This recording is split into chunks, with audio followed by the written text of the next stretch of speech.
अस्सलाम वालेकुम, की हाल है जी तुहाडा। उम्मीद है तुसीं ठीक होने आ। यार अज दी वीडियो जिहड़ी है ना थोड़ी जी लेट आ रही है। लेट आउण दी वजह सिर्फ ये है कि ਇਹ ਜਿਹੜੇ ਨਾ यूट्यूबर है ना इन्हां दी गल दा यकीन कोई नहीं हुंदा हैगे ते असीं भी यूट्यूब ते वीडियो बनाने हैं, लेकिन समझ नहीं आउंदी सानूं आप नूं इन्हां दी गल ते यकीन नहीं हुंदा। लेकिन उस चीज़ नूं थोड़ा जिहा पक्का करके पक्के पैरीं बोलना चाहिदा आ। पिछले दिनों च पूनम पांडे की कुछ मशहूरी हुई सी, बड़ी अन्नेवाह मशहूरी, बड़े बड़े वड्डे यूट्यूबरां ने वीडियो बनाती, असीं भी बनाती सी, लेकिन वो बाद च उन्होंने डिलीट करनियां पईयां क्योंकि बाद च पूनम पांडे हो गई जिंदा। हुण यही काम कीता सीगा इस बंदे ने, असद ते निमरा। असद हुण तुहानूं पता क्यों मशहूर होया सीगा?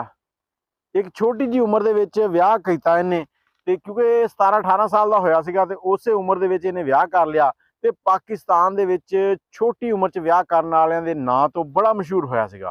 बड़ा फेम मिलिया, लोगों ने इस काम नूं बड़ा पसंद कीता ते इहदी सेहत जिहड़ी सी ना वो किरली वर्गी सी, छिपकली वर्गी, ते लोकां ने इस वजह तो इहदे उत्ते बड़े वो बनाए, मीमां भी बनाईयां। लेकिन उन्हें एक अच्छा काम कीता सीगा और बहुत ही जबरदस्त सीगा। ये अच्छा काम करने की वजह तो ही लोगों ने इनू पसंद भी किया, बहुत सारे लोगों ने तनकीद भी की। इस काम करन दी वजह नाल ये गलत कामों तो बच गया, डेटा मारन तो बच गया, गुनाह तो बच गया। उस बाद अल्लाह पाक ने इन्हों विआह करन तो साल बाद ही, साल डेढ़ साल बाद ही एक बच्चे तो भी नवाजता। ये अल्लाह का करम सी इन्हां ते। अच्छा बच्चा हो गया, हुण इन्हां ने इस दौरान जो मशहूर होए ना तो इन्हां ने यूट्यूब चैनल भी बना लिया। यूट्यूब चैनल बनाया, उत्ते इहदी वाइफ जिहड़े सी ना वो फैमिली व्लॉग बनाते सीगे। पिछले दिनों एक इंटरव्यू आया जिहदे इन्हें बयान दिता कि मैं हुण ना फैमिली व्लॉग नहीं बनावांगा। व्लॉग आउणगे सिर्फ मेरे आउणगे, मेरा बच्चा आएगा या मेरा घर ते आ सकदा, लेकिन मेरे बीवी माँ भैन वो नहीं विच आउणगे। और बहुत ही ओके इहदा फैसला, और हजे तक ये डटिया। तुसीं दुआ करो अल्लाह पाक इहनूं अपने फैसले ते डटण दी तौफीक देवे। लेकिन इहदे मुतबादल फैमिली व्लॉग तो मुराद आ ਉਹ ਸਾਡਾ ਡੱਕੀ, ਮਾਸ ਸਫਦਰ, ਸਿਸਟਰੋਲੋਜੀਜ਼, ਉਹ ਹੋਰ 2-4 ਮਤਲਬ ਜਿਹੜਾ ਵੀ ਹਰ ਤੀਸਰਾ ਚੈਨਲ ਜਿਹੜਾ ਨਾ ਉਹ ਫੈਮਿਲੀ ਵਲੌਗ ਚੱਲ ਰਿਹਾ। ਫੈਮਿਲੀ ਵਲੌਗ 'ਚ ਕੀ ਹੁੰਦਾ, ਲੋਕਾਂ ਨੂੰ ਨਸ਼ਾ ਲੱਗਾ ਹੁੰਦਾ ਦੂਸਰਿਆਂ ਦੀਆਂ ਕੁੜੀਆਂ ਵੇਖਣ ਦਾ। ਤੁਸੀਂ ਘਰ 'ਚ ਝਾੜੂ ਮਾਰ ਰਹੀਆਂ ਆ, ਉਹ ਵੇਖ ਰਹੇ ਹੁੰਦੇ ਕਿਹੜੇ ਵੇਲੇ ਮੂੰਹਦੀ ਹੋਊਗੀ, ਕਿਹੜੇ ਵੇਲੇ ਸਿੱਧੀ ਹੋਊਗੀ, ਕਿਹੜੇ ਵੇਲੇ ਕਿਹੜੀ ਸਾਈਡ ਤੋਂ ਅਸੀਂ ਇਹਨੂੰ ਵੇਖਾਂਗੇ।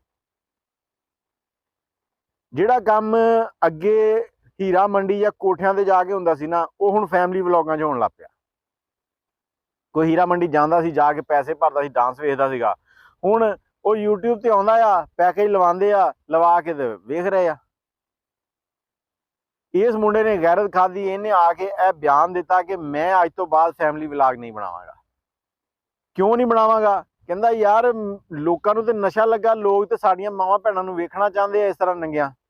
नंगियां वाली गल है, जो तुसीं विआह तो बाद सवेरे जो व्लॉग शुरू होवे ते गिले वाल लैके वाशरूम चों निकल रहे हो, मैंने नहा लिया है, तुसीं की विखा रहे हो?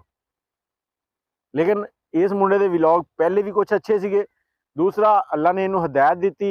हदायत उदों ही आउंदी है जो तुसीं हदायत मंगदे हो, रब कोलों दुआ करदे हो, फिर ही हदायत लभदी है। उस तो इलावा हदायत नहीं लभदी किसी नूं। अगर तुसीं कहो ना कि तुसीं एवें तुहानूं रब हदायत दे देगा, वो गलत गल है। जिन्नी देर तक तुहानूं तलब नहीं होएगी, हो सकता है दिल दे विच पता नहीं कदों दा मामला चल रहा हो कि या अल्लाह सानू सुधार दे। अल्लाह ने उहदे दिल च खौफ पाया, आखरत दा डर पाया। ते दूसरा तुसीं अपनी औलादां वास्ते की करदे हो? नच गाना चला के यूट्यूब ते ला रहे हो, कल नूं तुसीं डिलीट भी कर दो तो बड़े लोकां डाउनलोड करके दोबारा अपलोड कर देना।